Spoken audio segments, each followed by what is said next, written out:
I know I promised I would post this video with one of my stories, and I haven't done yet. I've been incredibly busy. Went away for the weekend, last weekend, to do some ceremonies, and it were beautiful and magical. And it's just been one thing happening after the other. Lots of pathways opening, and it's been taking up a lot of my attention and my energy. Exciting stuff, which I'll share more of, I suppose, as things go along. I also knew, just when last video when I mentioned what the next story was going to be about, I knew I shouldn't have done that immediately, because things are always shifting so rapidly, and I never really know exactly what I'm going to feel in the urging of my spirit to share. So yeah, we learn. Slowly we learn. Yes, I want to just share with you a little bit about what's happening at the moment, which is really exciting. Like I said, I went away for some ceremonies last week, and they were super powerful, and so much has been happening since then in terms of new opportunities of work opening up, and new possibilities of medicine work and working in ceremonies, and reconnecting with people from the past who I used to work with in just beautiful ways, and I'm so excited about that. And also supporting projects in the forest, in the Amazon, and with other indigenous groups, and that also feels really good, and I'm really excited about that. So there'll be more of that happening. But then yesterday, also before I talk about yesterday, I've been sort of witnessing my mum going through a deep process, which hasn't been easy for her, but it's been a long time coming and needed. I recognize it as being a healing journey that's very much needed.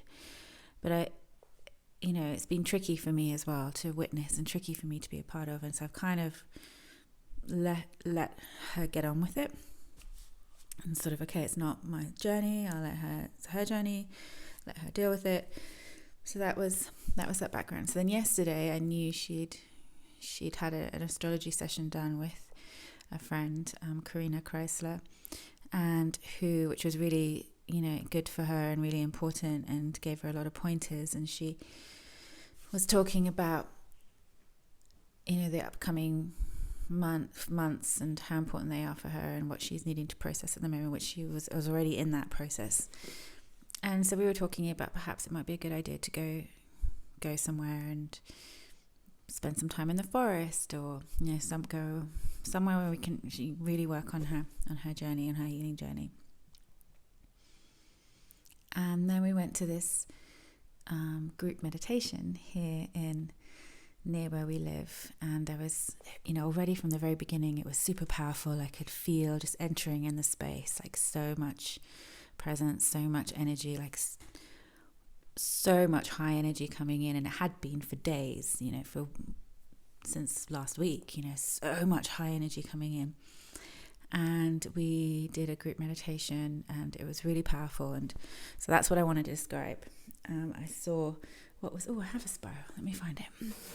I saw what was like my symbol, a spiral, here in my belly, which also simultaneously was like the belly of the earth, and from it a long straight line reaching up to what was like thin veil or barrier, above which were these two enormous eyes, and the space in between was like the entirety of my being. Not the entirety, but it was like my being expanded, but not empty space, not just filled with stars. It was like filled with everything, like galaxies, and simultaneously like geometric shapes, like fractal patterns, seemed to kind of flow out like this, between the belly, the round belly, the earth where the spiral was, and these two eyes at the top. And so I could see that, and I felt into that for some time, just feeling into it, looking at it, seeing it. And then I saw myself in the desert, and I was walking in the desert, and it was very slow, and it was very still, and everything was done with such presence. And I was walking with a man. We were wearing these robes, we had bare feet, and we walked through the desert and to this oasis, to this spring. And I washed his feet and I anointed him, and everything. The message was sort of to slow down. To slow down was, as this energy is connecting with us, and as everything seems to be getting hectic in the world, and everyone's going crazy, and there's so much fear, and there's so much. The tendency is to sort of panic and to speed up. And the message was to slow down, to find the stillness in breath, to breathe through, to find the stillness of the mind. The stillness of the mind through breath. That doesn't mean inaction. This was a topic that came up at the end. It doesn't mean don't do things. It doesn't mean don't be active. It doesn't mean don't stand up. What it means is not to be manic. Not to be manic in it. It's the feeling. Not to let the new energy, this high energy coming in, sort of send you spiraling into sort of manicness and panic, but to find your way through in stillness and slowness, and that, and I mean inside, not in terms of action. You can still be active, you can still be busy, you can still stand up for things, but you do so with an internal peace, an internal grace, an internal stillness. Actually physically slowing down for periods of time in your day is really important too, because by breathing into the tension and by breathing into the stress, we bring the collective stress down. We bring the heart rate of the planet down amongst all the madness that's going on. So it's a really important thing to do as well, to take time in your day, to slow down, to do things with intention, to do things with focus, not to rush it, but to be mindful. So that was one big lesson, which is not a new lesson, but it was a reminder in that moment to be mindful, to take your time, to slow, to breathe into the energies that are coming. And it was a similar reminder from the ceremonies at the weekend, where the medicine of ayahuasca was like, hold very still, because she comes in with such high energy. It's so powerful, such high vibration, that in order for our bodies to be able to connect with it, to absorb it, we need to almost be very, very still, to allow for that harmony and that union to happen in a smooth way. So it kind of reminded me of that. And then I was looking up. I was back with the whole sensation of the spiral, and looking up the line to the eyes at the top, and I was like, who are you? And the eyes said, I'm Mikael, and I was like, okay, what are you here for? And he's like, I'm here to speak to someone.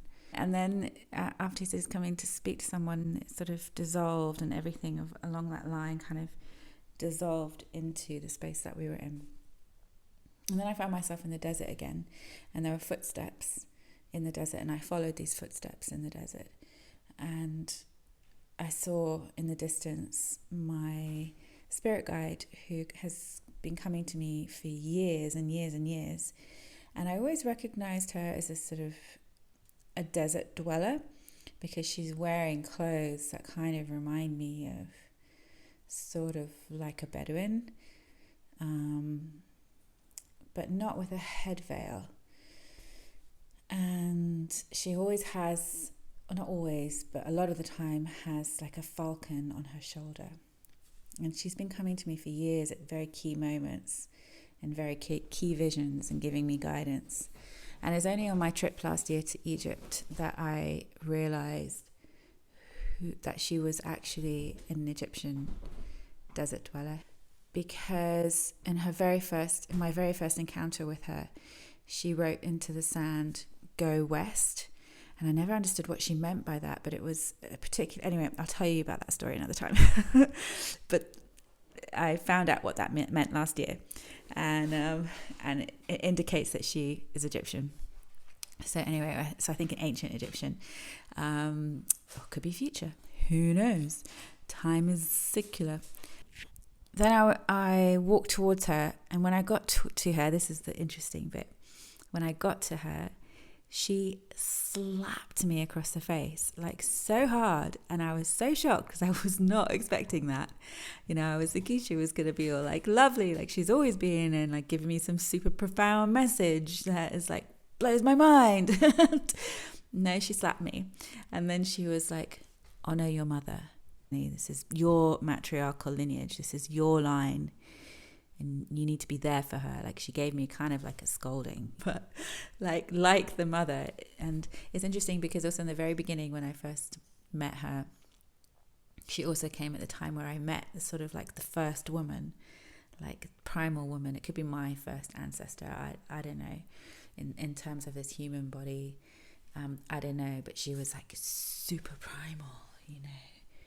She came up to me in vision like, and not blowing obviously, but her movements, and she was very primal and very embodied and very powerful. And I met this guy around the same time. So it's a long line, and I know, and I've been shown this powerful long line of women, medicine women. So she was like, you need to sort out your lineage. I saw us in the desert. Again, I was just in the desert, and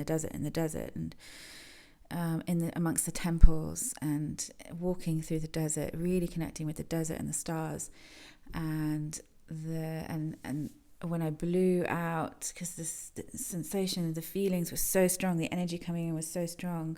When I blew out, it was like my breath became the wind, and the wind blowing on the sand dunes and blowing things away and revealing things that were hidden beneath the sand. And it's like there's so much still for you to learn. And then my spirit guide said, you know, don't take your mother to the forest, because we'd been talking about going to the forest. Don't go to the forest, that's her safe place. You need to come here to the desert. And it's great that you're doing this work with the medicine and that you're going to be working with the forest again, but you have to keep that in balance with your work with the desert. So I'm like, okay, I would love to go back to Egypt. I adored my time in Egypt, and I feel such a love and pull for that land. So I would, I'm super thrilled with the message to bring her to the desert.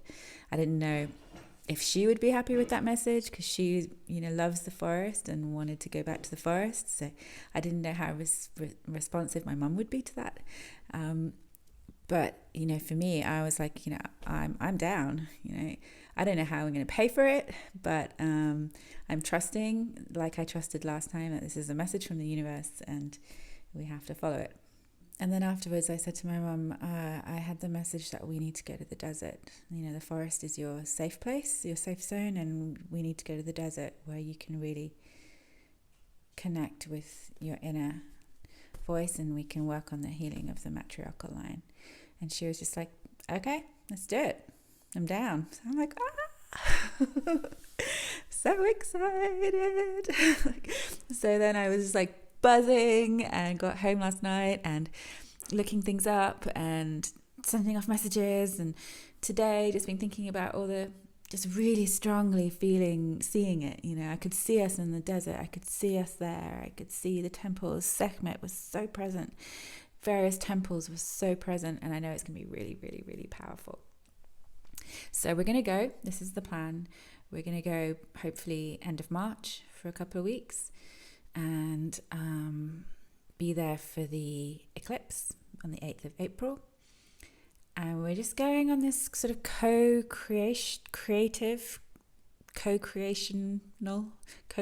journey of really listening to spirit and where we need to go and what we need to do, and listening to the land, and offering, like opening ourselves up to this lineage wound, and to whatever it is that needs to be seen and whatever it is that needs to be resolved within the lineage. And that's the plan. And I'll keep you posted on everything that happens. And it's super exciting.